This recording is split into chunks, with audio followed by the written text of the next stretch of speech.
Hloubku ostrosti vždycky nechávám, co největší to jde.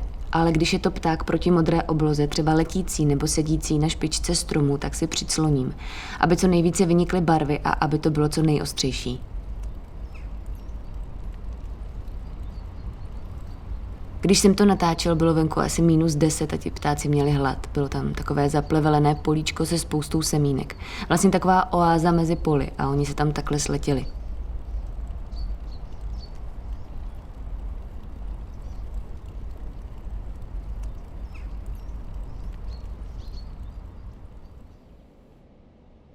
Vidět neznamená nic jiného, než srovnávat naše očekávání se zprávou, kterou přijímá naše zrakové ústrojí.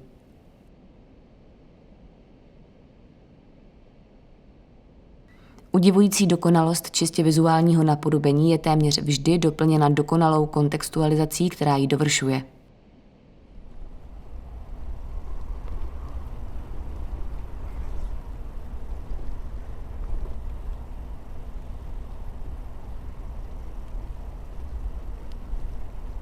Oko je kulovitý útvar o průměru asi 2,5 cm pokrytý vrstvou z části neprůhlednou s částí průhlednou. Právě jeho průhledná část, rohovka, zajišťuje hlavní soustředění světelných paprsků. Za rohovkou se nachází duhovka, reflexivně ovládaný svěrací sval, v jehož středu je otvor, zvaný zřítelnice o průměru zhruba 2 až 8 mm. Oční pozadí je vystláno membránou, které říkáme sítnice a na níž se ve velkém počtu nacházejí světelné receptory. Rozeznáváme 2 typy těchto receptorů. Tyčinky, kterých je asi 120 milionů, a čípky, kterých je přibližně 7 milionů. Čípky se vyskytují zejména v okolí drobných prohlubní v sítnici zvaných fovea, jež se objevují zhruba v ose oční čočky a jsou zvláště bohaté na receptory. Tyčinky i čípky v sobě mají molekuly pigmentu obsahující látku rodopsin, která pohlcuje světelné paprsky a chemickou reakcí se rozkládá na 2 další substance. To, čemu říkáme obraz na sítnici, je jen optickou projekcí získanou na očním pozadí díky systému rohovka, zřítelnice, oční čočka. Tento optický obraz je zpracováván chemickým systémem na sítnici, který jej přemění na informaci naprosto odlišné povahy.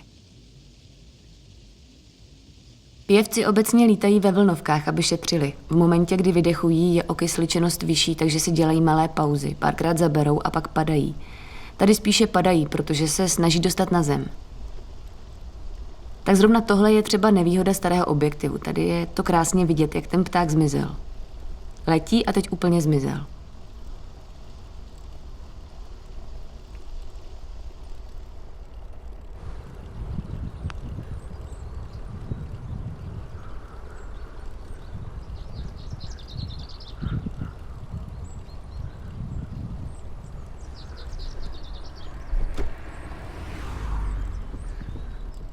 Dívám se do té krajiny, čtu si ji, jaký vidí ten pták. Nejlepší jsou místa, kde má člověk rozhled. Na prvním místě mají hnízdění, péči o potomstvo a žrádlo, to je samozřejmě číslo 1, takže to chce hledat. Jezdím autem, dřív jsem jezdil na kole, pokryju mnohem větší plochu, ale když se člověk pohybuje autem, tak je skoro slepý. Když jsem dřív jezdil na kole, viděl jsem spoustu těch objevů cestou, takže se to spíš snažím kombinovat.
Základní funkcí obrazu je zajistit, upevnit, usnadnit a upřesnit náš vztah k vizuálnímu světu. Obraz nám má umožnit zlepšovat svět a lépe ho ovládnout. Projekce filmů předpokládá postupné promítání filmového pásu s okénky oddělenými černými plochami. Při videozáznamu se na plátno pouští jediný světelný tok. Obraz z videozáznamu tedy není pociťován stejně jako filmový obraz. Podstatný rozdíl mezi nimi souvisí hlavně s frekvencí promítání. Ve filmu je tato frekvence dostatečně vysoká, aby se zabránilo mihotání obrazu. U videozáznamu je frekvence stanovena samotnou konstrukcí aparátu na frekvenci elektrického proudu, který jej napájí.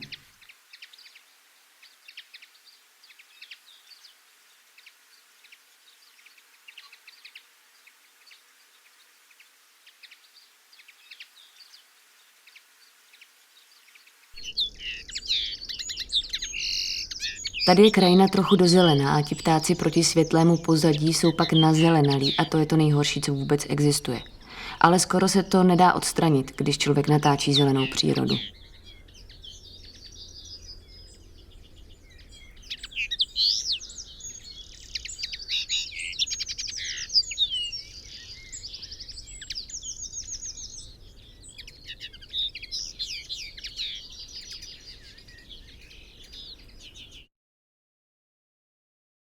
Ptáci jsou barevní, je jich hrozně moc, mají křídla, umí létat, jsou všude.